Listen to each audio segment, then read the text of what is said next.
original arch of the Great Bridge 2,000 years ago. Now you're asking, where is the Great Bridge? It's gone. The Jews knocked it down as the Romans are trying to take over Temple Mount. There's a mitzvah, a good deed, to make the temple beautiful. Let's make it more beautiful than ever. He says, great idea. And they embarked together on the greatest building project in the entire ancient world. And what they do is they disappear the mountain. You won't see it on your way down, but instead they put 4 encasement walls to give you instructions. Or the most famous put is, of course, the Western Wall. That's the main walkway on the way down to the temple, and that's why it was famous. Okay, it was actually 11 times as long as the current day Western Wall, the Great Area. But it will become famous for another reason. In the year 70, on the exact day of the destruction of the first temple, the 9th of Av, the second temple is destroyed by the Romans, and blood is running through the streets. It is the Holocaust of sorts, and everything is destroyed by those Romans. But for some strange reason, the Romans do not completely knock down the Western Wall. And it now becomes a symbol of the divinity that was once so palpable at the temple area. 52 years later, the Jews once again rebel against the Romans. They want their sovereignty, they want to practice their religion, and they lose again the Bar Kokhba rebellion. This time, King Hadrian says the Jews cannot live in Jerusalem. It just caused trouble, and for the next 500 years, Jews could not come. But once a year, they were allowed to pay to wail and cry at their wailing Western Wall on the anniversary of the destruction on the 9th of the Jewish month of Av. In the year 690, the Muslims have taken over Jerusalem, and they have displaced the church that was then on the Temple Mount. Before that, there was the temple, church, and now there is the Dome of the Rock Shrine built in the year 690. The rock they are referring to is the foundation stone where it all began. The Crusaders take over, and later in the 13th century, the Mamelukes. The Mamelukes are Muslims, and they want to be close to their holy places, so guess where they build? On top of the Western Wall, thus covering up most of the wall, 96% of the rest of history, it seemed. In the 16th century, this area of the Western Wall is opened up by Suleiman the Magnificent, same guy who built the walls around Jerusalem. Earlier, the Western Wall, years ago, soldiers also get sworn in that plaza. I myself got sworn in here 16 years ago. This particular tour, we will be starting at the Great Bridge over there, and we will be hopping down 2,000 years ago over there and through 7 different sites underground to show you guys the highlights of all the recent excavations here at the Great Bridge. Is there someone in the back waiting for us? Because I don't want to cause a traffic jam, but if there are any questions at our next stop, please.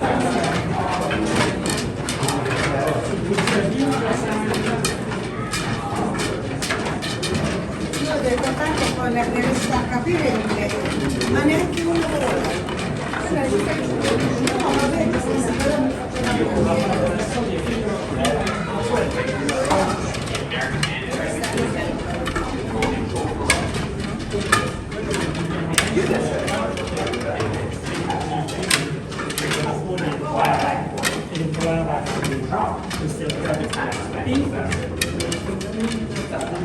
Just been in New York 2 weeks ago with my mom and dad.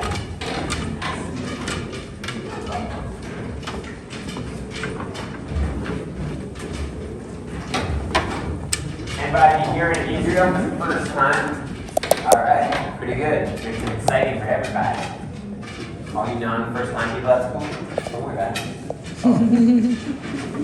Alright, it's a little dark in here, and that's on purpose. The archaeologists who dug this place out wanted you to get a feel for what it's like when you're digging underground. They didn't know what they were going to find. It was just a bunch of dirt until 10 years ago, and thankfully, we found 3 highlights that I get to show off to you guys. Highlight number 1 is this little arch. The arch is here from 2,300 years ago, and there's a lot of reasons why we have a lot of arches around here. First of all, they're super strong. Right? This is all under dirt. Look at it, standing strong, amazing. Go from the top and go down, it just lasts forever if you build it right. a lot of green remnants. That's because there used to be a lot of water around here. This is actually a dam. Mikvahs are still used today by many Orthodox Jews. Many Jews use it, women in general, before each month before they reunite with their husbands. And some Jewish men, like myself, go before praying in the morning to add a little extra purity. And 2,000 years ago, man, woman, and child were using ritual baths just like this. We've actually discovered dozens of ritual baths here in the Old City. And as I mentioned, 3 right under the Western Wall that I get to show off to you guys. The question is why? Why do we need so many ritual baths here in the Old City? Anybody have a guess why we need so many ritual baths? A lot of people.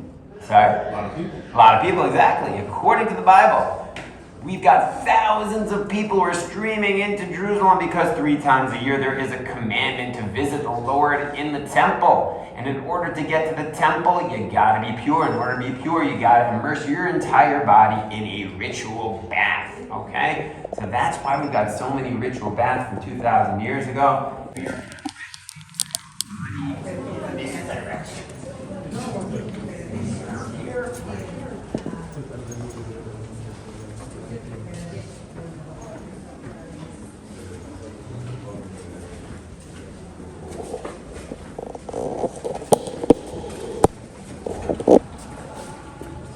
Fellas started digging this place out, and awesome, they found water tunnels, okay, drainage, bringing the water to right here, and it's dated to 2,000 years ago, and they found a lot of water right behind us, and they found these columns that we call Corinthian columns, also dated to 2,000 years ago, with a little hole on top. So putting it all together, archaeologists now believe that we are looking at a Herodian water fountain from 2,000 years ago.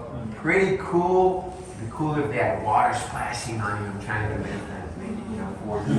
But in the meantime, it's looking pretty cool. And with that introduction, we can now head to the next room to put it all together. There's just a lot to see. That's why I speak rather fast. It's also from New York. So, we'll get back to that in a second. Make sure everyone has an angle. There you guys see that too. Here we go. What we are looking at is a Herodian lobby. Okay? And you've got your ritual bath entranceways. You got the water fountains flowing over there. And you've got your entranceways, Exhibit A, Exhibit B. There's an earthquake, so it kind of fell in, but it used to be the entranceway right over there, some of the largest entranceways we have in Jerusalem. You even see the columns built into the wall that are still part of the wall, all dated to 2,000 years ago. So what's it all about? So some suggest this is the VIP entranceway. People would be sitting over there, the little like lazy boys around here, and maybe they'd get a l'chaim, maybe someone would serve them some coffee, and maybe they'd make a little big donation to the Herodian Lobby Foundation. That's one suggestion. Others say this is just for the regular folk, and Herod liked to impress people, so fancier than the lobby upstairs. And by the way, people used to drink from water fountains back then. It wasn't just for aesthetics. They cool off and wait in the lobby before they went to the next stop to the Western Wall.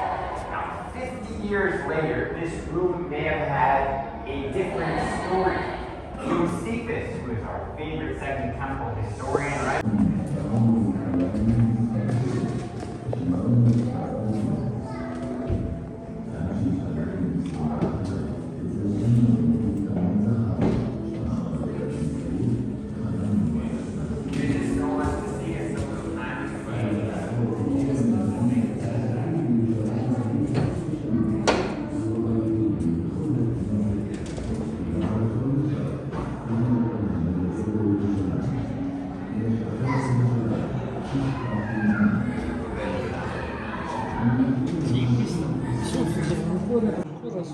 Time period right before the new year, the week before the new year, And so the custom is to wake up early and do extra prayers.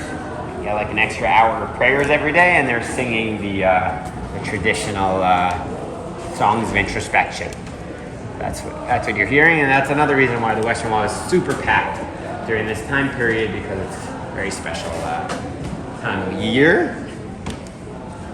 Okay, at this point, you guys are archaeological experts, and you know that we are looking at another mikvah. That's right, another ritual bath. Ritual bath number 2. This one was discovered 17 years ago, and it is cool for 3 reasons. First of all, it's really big. Actually, they dug to the bottom, and then all the bottom over there is, they kept digging. They thought they'd find some cool stuff. They didn't find anything, so they just left it like that. The second reason why it's cool is you got the stairs going down and going up. In the Talmud, those are the oral traditions of the rabbis arguing and trying to figure out the Bible. So it is recounted that in Talmudic times, 2,000 years ago, many ritual baths had found a mikvah just like that. Found another one here in the city like that. But it's pretty amazing. The theory is that you go in, you immerse your entire body, and now you want to walk up. You don't want to do stories in between. Yeah, I got it. Thanks. I appreciate that. I got a nice picture at the end of the show. You're only going to be here for like 1 minute, so don't get too. 3,000-year-old. It was all fire.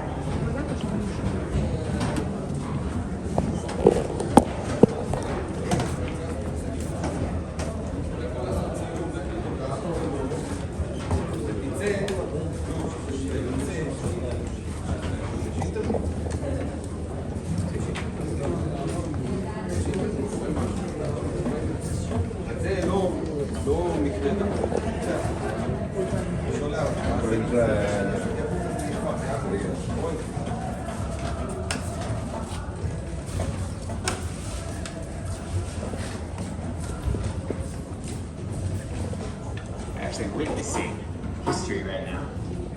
My good friend is gathering the prayer notes right now. So you know it's not, they don't just make that stuff up. And they bring them to the Mount of Olives and they bury them over there. It's happening in front of your eyes. Okay. Speaking of which, I want to speak to you about more history happening in front of your eyes. Hear the shofar blowing, okay, you know that it's the season of penitence. Anyways, we are standing right under the Western Wall outside with all the craziness of the Western Wall of today. And just 4 years ago, they decided to dig under the Western Wall of today to show you guys the Western Wall of 2,000 years ago. Same wall, but now you're at eye level of what our ancestors are looking at as they walk down to the Temple Mount. You see that it's still brown, these beautiful stones? It's because it was just under dirt for the last 2,000 years. Amazing. Actually, the bottom 7 layers upstairs are Herodian 2,000-year-old stone, and everything here is Herodian stone. You can tell from the signature frames, right? Each one to give it beauty, how they're placed one on top of the other with no mortar. Each one is 1 centimeter more in than the next, and each one cut and placed with a lot of precision. They found little balls under them to help place them perfectly. They would remove them, cut them in a quarry. And we actually have a quarry right near here that we found some of them were cut at. And they would put the square stones in circular stones and then roll it, use a pulley system to put the stones. They would use the best of Roman engineering in order to make stones that last 2,000 years. And according to the ancient tradition, who were the people who built the Western Wall? The poor people. And they put their heart and soul into building it. And so when you put your heart and soul into something, the tradition says, God says this will last forever. So it's a nice lesson. Of course, the biggest proof that they're Western Wall stones is that you'll sometimes see letters snuck into the crevices of the wall. My good friend was just gathering all the letters, as you saw. And putting them in Mount Olive. By the way, that tradition of writing letters and putting it in the Western Wall goes at least 400 years back. It's noted by a great rabbi, Chaim ben Attar, in the 1700s, and perhaps the food remnants from the Second Temple. Josephus recounts that Jews used to hide under the drainage channels in the sewage, hoping against odds that they might survive the Roman onslaught, but they probably did not meet a good end. Right next to that, 3 years ago, we discovered a coin. Now this coin actually dates to the First Temple era. It looks like a rock, okay? A rock, because that's what coins were back then. They were weights. Now this rock, amazingly, weighs exactly what 2 shekel would have weighed 2,700 years ago. 23 grams, each 11.5 grams is 1 shekel, 2 shekel. And you've got 2 little nicks on the rock. So pretty amazing First Temple find found here 3 years ago. In the city of David, they have cooler First Temple finds, I have to be honest. You know, they have names of people mentioned in the Bible and cool stuff like that. But they don't have this. You see this little thing over there? So what is it? According to the archaeologist, Avi Salmon, who first dug it out, when he first dug it out, he thought he was going to be famous because he found the high court, the Sanhedrin that every archaeologist is looking for. We know it was right next to the Western Wall for a short period of time. And you just imagine 71 sages standing here with their gavels judging. But alas, it was not to be for 3 reasons, he told us. First of all, how are you going to fit 71 people here? I mean, maybe they were skinnier back then, but come on. Second of all, their back would be facing the temple.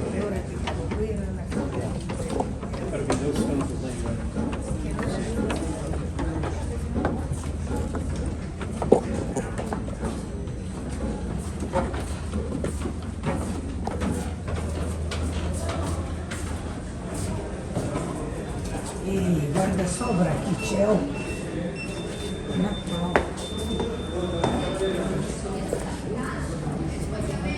One second. Sorry?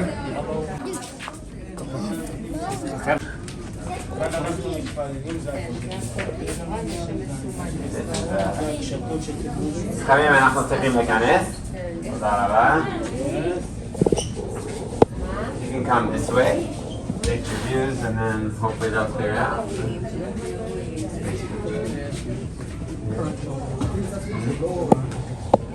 Yes. Yeah. It was not out in the open. It was on top of it, so they must have dug it up.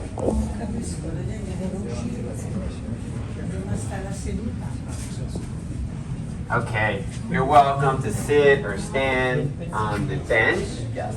Take pictures and video, that's no problem. Oh, let me switch the model. Right, everything you currently see of the Western Wall, the bottom 7 layers are Herodian. Saw the beautiful ritual bath in this beautiful mansion. We unravel the water fountain of the mansion. We have to the Western Wall, and we just went under the bridge once again. We are now standing right around there. Now in the other tour, the classic tour, you'll keep walking under the Western Wall, and again, the Western Wall of 2,000 years ago, and you're going to get to the Strutian Pool of Water, the Antonius Fortress, and again, now it's the main walkway that people are walking on the way to the Second Temple. There were other entranceways. For example, this is the Robinson's entranceway that used to exist, and if you've gone to a tour by Davidson over there, they'll tell you all about it. They'll tell you that right here we found the spot where they used to blow the shofar before Shabbat. We actually found the place where it's written. This is the place where the priest would blow the shofar. Pretty cool stuff. All this stuff was unraveled in 1967. Okay, so the only place that traditionally Jews knew about was that area of the Western Wall. This is the southern walls, another entranceway onto the Temple Mount. If you kept going this, right here where I'm standing is the city of David, where it all began. Okay, and then later the city was expanded to include this and the old city of today. Herod built this. Okay, this is the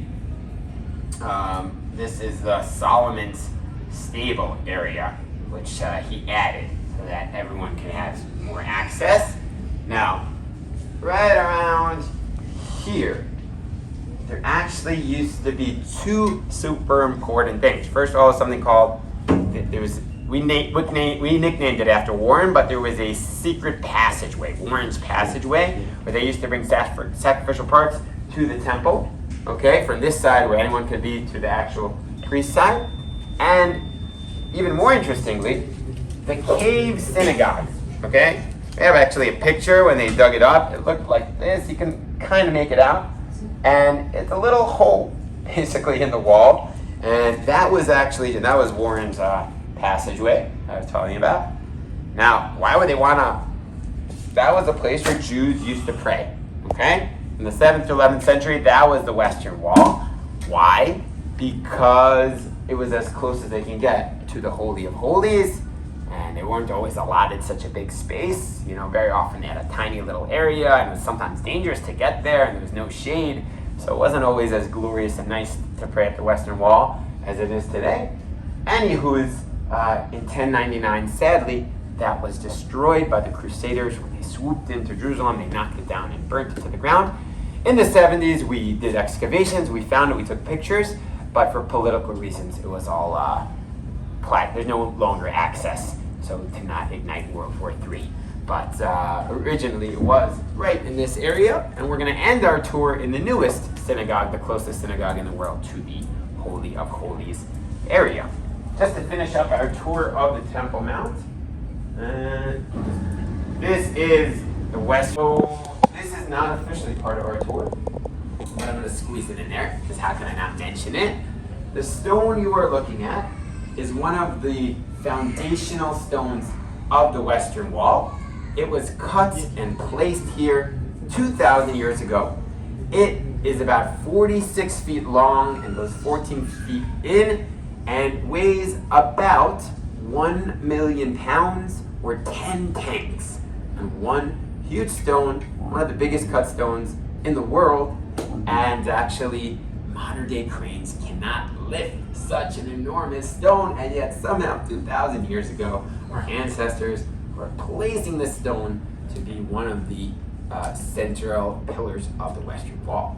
Now, as cool as that is, it's actually historically significant. Or else why would I be telling you about it? And why is that? You see the right side, you see the black.